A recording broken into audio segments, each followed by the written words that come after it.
नमस्कार, आपका एक बार पुनः स्वागत है। चलिए हम बात करते हैं सीमा के बारे में। संततता और अवकलनीयता का ही एक पार्ट है सीमा। और सीमा में जो कल हमने पढ़ा उसमें हमने देखा था कि x टेंड्स टू इन्फिनिटी, यानी कि x जब अनंत की ओर अग्रसर हो उस स्थिति में सीमा के परिकलन की विधि, यानी कि सीमा कैसे परिकलित की जाती है, वो हमने कल पढ़ा था। आज हम पढ़ते हैं सरलीकरण विधि। कौन सी विधि? सरलीकरण विधि। तो यहां विधि का नाम है, छठी विधि है सरलीकरण। सरलीकरण विधि। सरलीकरण विधि में हम देख पा रहे हैं इसका मतलब कुछ स्टेप्स ऐसी होंगी जिनको सरल किया जाना होगा। और जब सरलीकरण की बात आती है तो ज्यादातर यहाँ पे जो त्रिकोणमितीय फलन है उनके बारे में बात की जाती है। ठीक है, तो इसमें कुछ गिवन फॉर्मूलाज की जरूरत पड़ेगी, वो हमें याद होने चाहिए। चलिए बात करते हैं कौन कौन से फॉर्मूले की आवश्यकता हो सकती है। सबसे पहले हम बात करते हैं कि sin 2x का मान कितना होगा। sin 2x का जो मान होता है वो हम जानते हैं 2 sin x into cos x। फिर हम बात करते हैं cos 2x का मान कितना होगा, और ये मान हम जानते हैं, एक तो मान होता है cos square x minus sin square x, या फिर इसको कह सकते हैं 2 cos स्क्वायर x माइनस 1, या इसको कह सकते हैं 1 माइनस 2 sin स्क्वायर x। इसके तीन मान होंगे। फिर हम बात करते हैं tan 2x की, हालांकि जरूरत नहीं है लेकिन चलो लिख रहे हैं तो साथ में लिख देते हैं tan 2x। tan 2x का जो फॉर्मूला है वो है 2 tan x upon 1 minus tan square x। इसकी जरूरत नहीं पड़ेगी यहाँ पे, फिर भी लिख रहे हैं। नेक्स्ट हम बात करते हैं इनसे जो फॉर्मूला मिलेगा वो क्या बनेगा। चलिए यही लिख देते हैं, इसको मिटा देते हैं एक बार, पहले इसी की बात करते हैं। अगर मैं लिखूं cos 2x is equal to 2 cos square x minus 1, तो यहां से जो वैल्यू आएगी, अगर इस 1 को इधर भेज दिया जाए तो ये बन गया 1 प्लस cos 2x, और वो होगा 2 cos स्क्वायर x के इक्वल। क्लियर है? ये फॉर्मूला याद रखने की आवश्यकता है।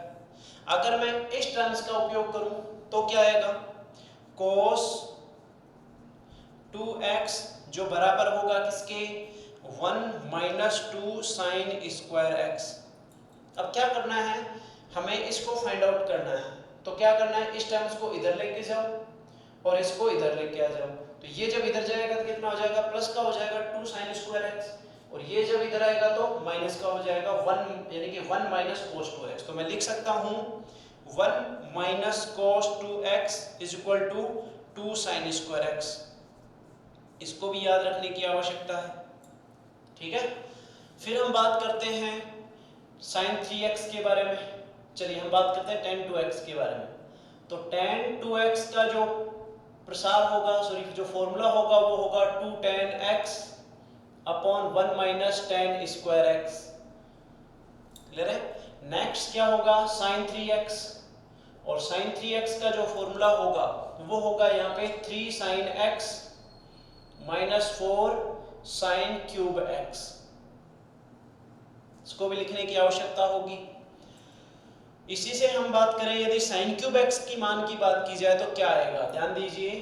तो इस टर्म्स को इधर लेके आ जाओ तो क्या बन जाएगा, 4 sin cube x is equal to, यहाँ पे क्या लिखा है 3 sin x, इसको इधर लेके आ जाओ तो माइनस sin 3x, और यहाँ से sin क्यूब x की जो मान आएगा वो कितना होगा, 3 sin x minus sin 3x upon 4।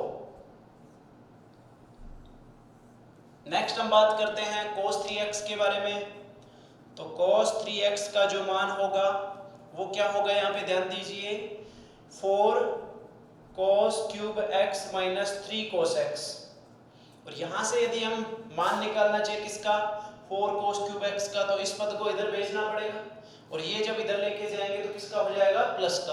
तो इसका मतलब यहाँ से क्या आ गया, 4 cos cube x is equal to cos 3x पहले से लिखा है, ये इधर लेके किसका हो गया प्लस का, पहले मैं इसी को लिखूंगा तो 3 cos of x ये पहले से लिखा है प्लस cos 3x, तो यहाँ से cos क्यूब x का जो मान आएगा वो कितना आएगा 3 cos x plus cos of 3x बटा 4।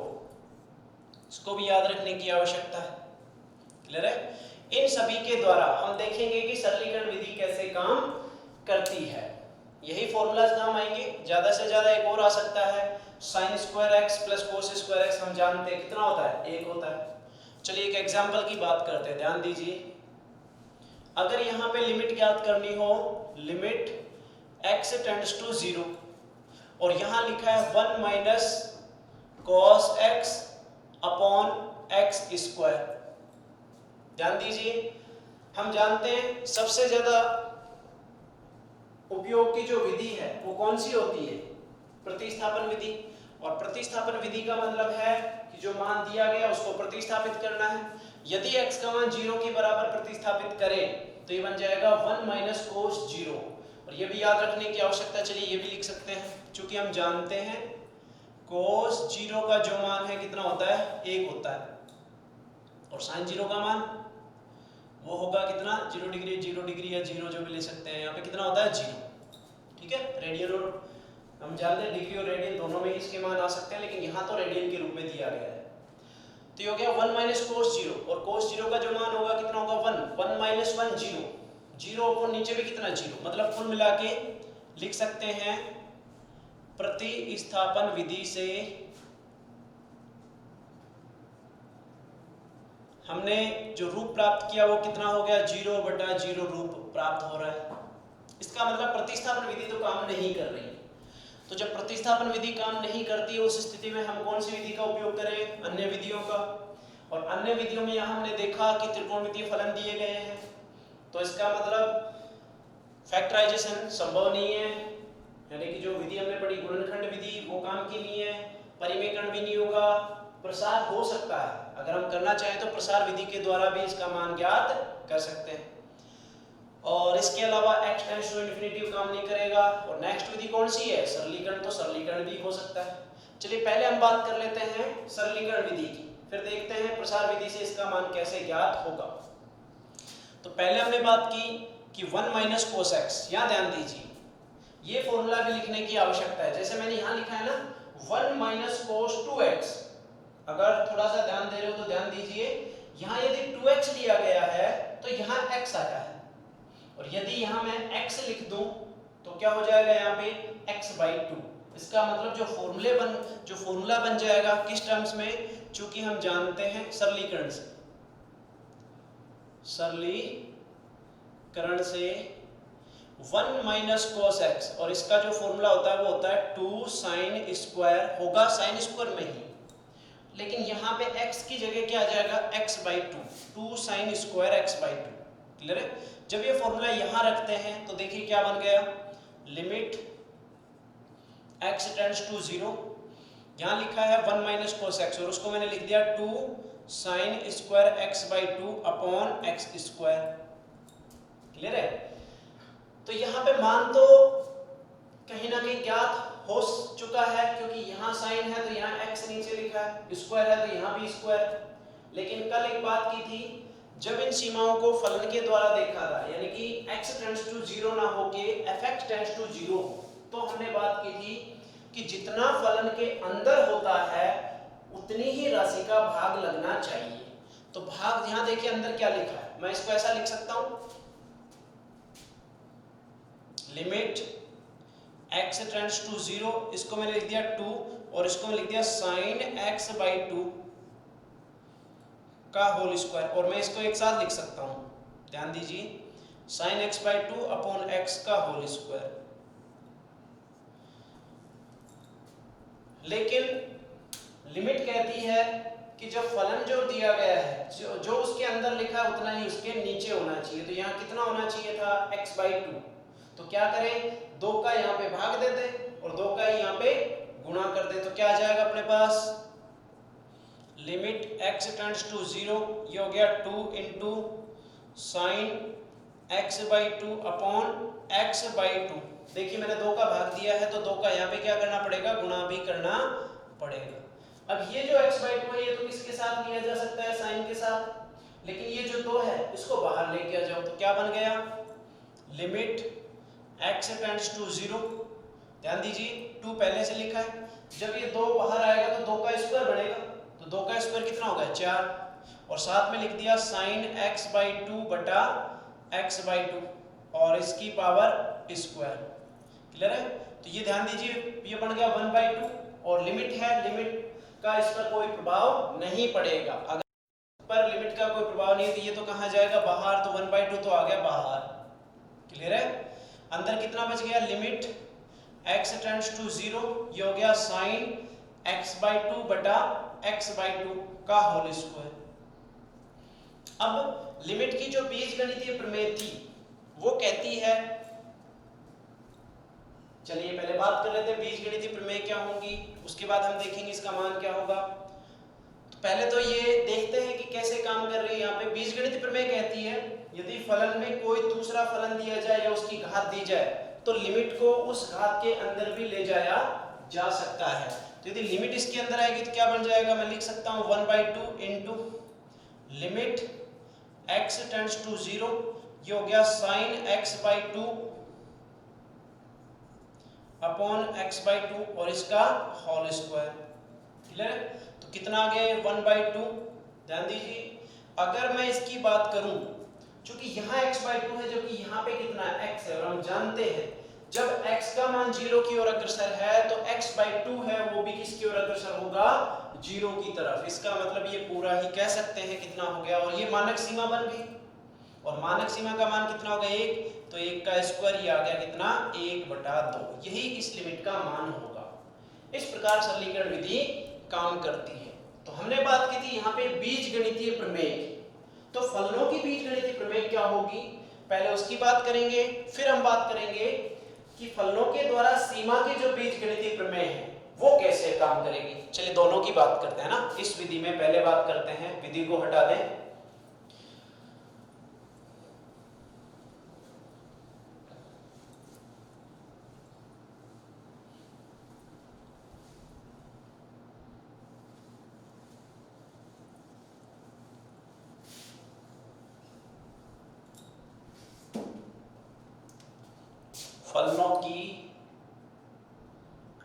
फलनों की बीजगणितीय प्रमेय।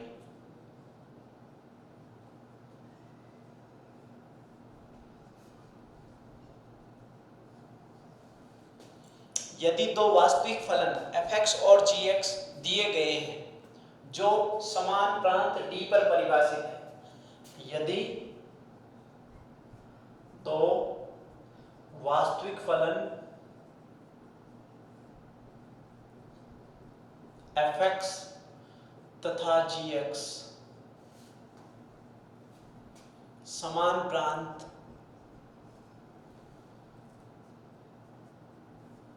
d पर परिभाषित है,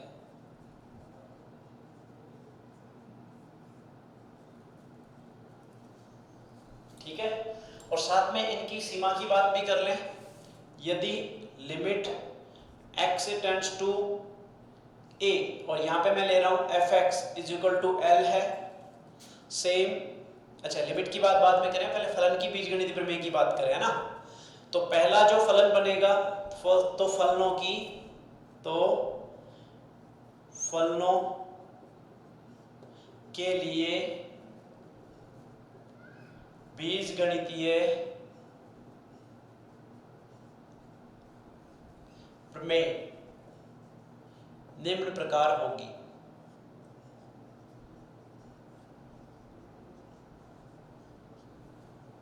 सबसे पहले बात करें, यदि f ± g ऑफ x लिया जाए, इसका मतलब ये हुआ कि दो फलन हैं f और g, उनका या तो दोनों का बीजगणितीय योग किया गया है या बीजगणितीय व्यवकलन किया गया है, और दोनों ही फलन चर किसके फलन हैं, x के फलन हैं। तो इसको हम लिख सकते हैं f of x ± g of x।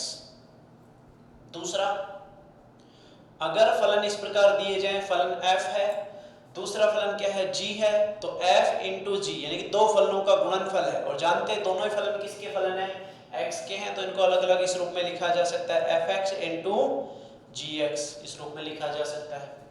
तीसरी जो कंडीशन आएगी वो क्या है कि यहाँ पे f upon g of x, इसका मतलब क्या है, एक फलन में दूसरे फलन का क्या दिया गया है, भाग, परिमेय रूप में फलन लिखा गया है, और दोनों ही फलन किसके फलन है, x के, तो इसको लिखने का तरीका है fx बटा gx।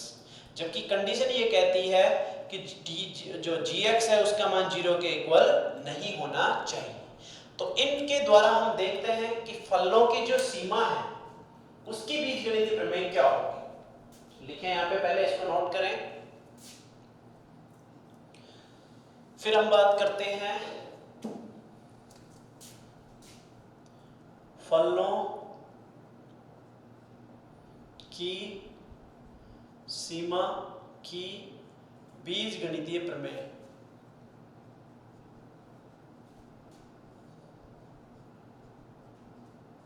वो कैसे काम करेगी, ध्यान दीजिए। सबसे पहले सीमा की बात की है, तो दोनों फलनों की सीमा मान लो, मानो कि फलन x टेंड्स टू a है और जो फलन fx है उसकी सीमा कितनी है, l है। दूसरा फलन कौन सा है, limit x tends to a gx और उसकी सीमा कितनी है, m है। ये हमारे पास दी गई है। तो इनके द्वारा हम देखें, सबसे पहले जो प्रमेय बनेगी वो क्या बनेगी, limit x tends to a f plus minus g of x, इसका मान कितना आएगा। और हम जानते हैं ये फलनों का बीजगणितीय योग या व्यवकलन है, तो उसको हम ऐसा लिख सकते हैं। तो ये आ गया कितना, limit x tends to a और इसको लिख दिया fx प्लस माइनस gx। तो सीमा कहती है कि यहाँ पे अगर दो फलन को योगफल और व्यवकलन के रूप में लिखा गया है तो सीमा उन पर अलग अलग लगा दी जाती है। इसका मतलब limit x tends to a fx plus minus limit x tends to a gx।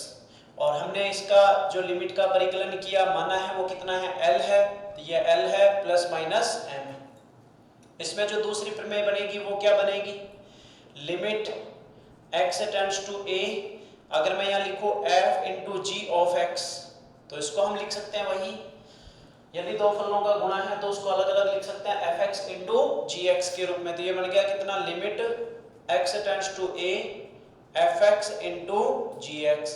और सीमा के लिए यदि गुणनफल में दो फलन लिए जाएं तो उन पर सीमा अलग अलग लगा दी जाती है। इसका मतलब मैं लिख सकता हूं उसको किस प्रकार, limit x tends to a fx into limit x tends to a gx। और इसका मान हमने माना है कितना है, l है, और इसका मान कितना है, m है, ये आ गया, नोट कीजिए। चलिए हम इसकी बात कर लेते हैं।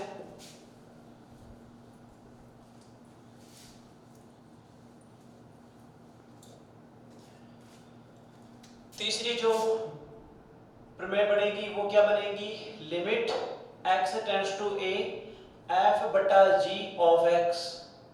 और इसको हम लिख सकते हैं limit x tends to a fx बटा gx के रूप में।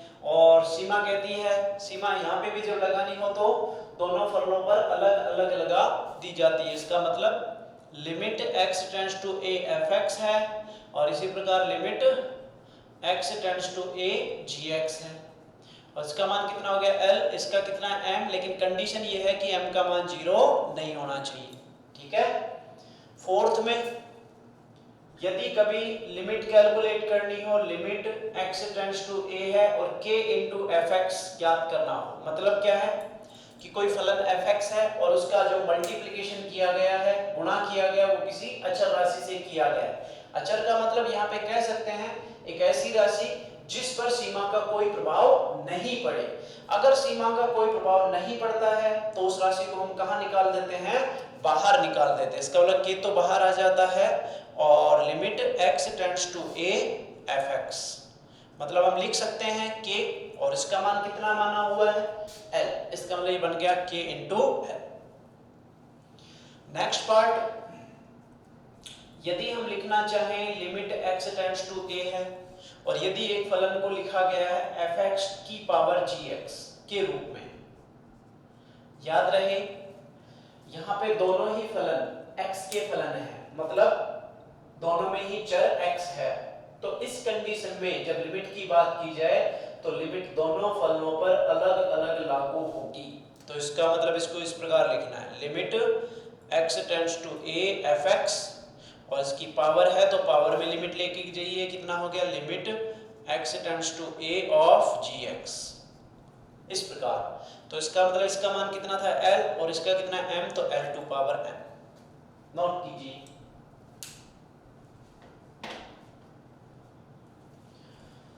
चलिए आज के लिए इतना ही, जो बताया गया है उसको घर पर रहकर पढ़ें, क्योंकि आप सबको ज्ञात हो गया होगा कि केंद्र सरकार की ओर से अभी लॉकडाउन को बढ़ाने पर कह सकते हैं कि जोर दिए, मतलब वो लॉकडाउन तो बढ़ेगा और अगर लॉकडाउन बढ़ेगा तो इसका मतलब ये है कि ऑफलाइन क्लासेज अभी और दूर की तरफ जा रही है। तो इसलिए एकमात्र ही सहारा है पढ़ाई का ऑनलाइन क्लासेज। लगातार क्लास लेते रहिए, नोट्स बनाते रहिए। अगर फिर भी कोई डाउट हो तो कमेंट बॉक्स में अपना जो भी प्रॉब्लम है उसका समाधान भी ढूंढते रहिए। धन्यवाद।